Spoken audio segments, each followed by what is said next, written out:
This background very interesting, very systematically आपने बताया इसको, और हम चाहेंगे कि पार्टिसिपेंट्स हमारे जो हैं they have been very eager कि आपसे वो जानने की कोशिश करेंगे। इसमें राइट टू एजुकेशन एक्ट में अभी यहाँ पे करीब 20-25 स्टेट एंड यूनियन टेरिटरीज के लोग हैं, पार्टिसिपेंट्स हैं। तो please raise your observation, question, queries to Shri Agrawal ji. Sukh Agrawal जी, इनका इतना वास्ट एक्सपीरियंस है इसमें ईच केस। तो अभी एक जो अग्रवाल साहब, इसमें मिनिस्ट्री ने एक कमेटी बनाई थी जिसमें उन्होंने राइट टू एजुकेशन और न्यू एजुकेशन पॉलिसी को एक उसका कैसे राइट टू एजुकेशन को न्यू एजुकेशन पॉलिसी के तहत उसमें कैसे इसका मॉडिफिकेशन या क्या हो नहीं हो, इसको लेकर के उसमें ये भी एक मुद्दा है कि अगर जैसे आपने ये तो कहा कि जो सेक्शन 12(1)(c) जो है वहाँ पे लैंड क्लॉज का ये होगा अगर उसको ये क्लास 12 तक ले जाने हैं, तो ये अभी जो इसमें कुछ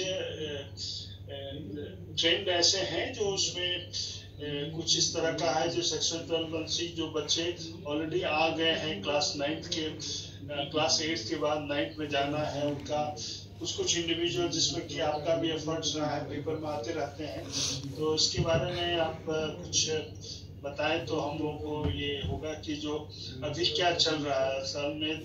बच्चे तो अब जो भी 2010 से उसमें सिस्टम में हैं और उसके बाद वो कुछ तो निकल गए हैं, कुछ उसमें ये हैं और हर एक साल उसमें क्लास 9th में जा रहे हैं। उसका क्या है अभी कोई पॉसिबिलिटीज है यहाँ के बच्चों के लिए या दूसरे स्टेट में भी जो है, क्या हो सकते हैं उसमें? नहीं, कहीं भी किसी भी स्टेट में कोई पॉसिबिलिटी नहीं है, क्योंकि लॉ जो है लॉ बच्चों के फेवर में नहीं है। एक्चुअली में तो अगर आप न्यू एजुकेशन पॉलिसी पढ़ेंगे तो वो तो उसको ध्यान से पढ़ेंगे तो वो तो खतरा पूरे ये EWS का जो प्रोसीजर है एडमिशन का, आपका राइट टू एजुकेशन का, उसके ऊपर भी मंडरा रहा है खतरा, उसके ऊपर भी खतरा मंडरा रहा है। वो कहीं कह रहा है कि उस पर मतलब लोगों का कहना है कि ये सही काम नहीं कर रहा है, EWS ये है वो है, क्योंकि वो जो लॉबी है, प्राइवेट स्कूल की लॉबी है, वो गवर्नमेंट पे प्रेशर बना रही है डे 1 से कि आप इसको खत्म ही कर दीजिए। तो वो कहीं आपके नेशनल एजुकेशन पॉलिसी में भी रिफ्लेक्ट होता है। तो जब वो रिफ्लेक्ट होता है तो आप कहां से आप उम्मीद करेंगे गवर्नमेंट से कि वो कुछ मतलब करेगी है? और गवर्नमेंट ने खुद एफिडेविट में यहाँ कहा है कि हम नहीं करेंगे, है? हमारी नेशनल एजुकेशन पॉलिसी में है कि हम नहीं करेंगे। तो क्या कर लोगे? गवर्नमेंट का क्या बिगाड़ लोगे? कुछ नहीं करोगे। और जो प्राइवेट स्कूल्स हैं वो हार्टलेस होते हैं, क्योंकि उनको तो पैसा कमाना है यहाँ पे, तो पैसा कमाने वाला तो उसका हार्ट ही नहीं होता, तो वो तो एक दिन नहीं रखेगा किसी को।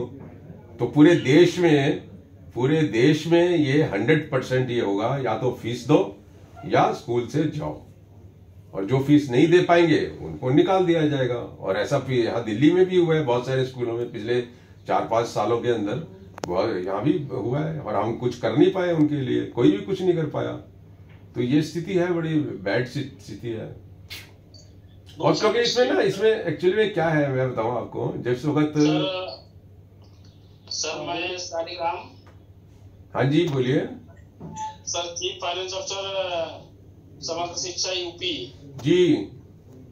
सर, आपने जो ये तथ्य रखा है कि RT के तहत 9 से 12 में जाने के लिए, ये बहुत ही सर सही कदम है। अगर इस पे सरकार को विचार करना चाहिए, अन्यथा अधूरा ही मिशन जैसा प्रतीत होता है।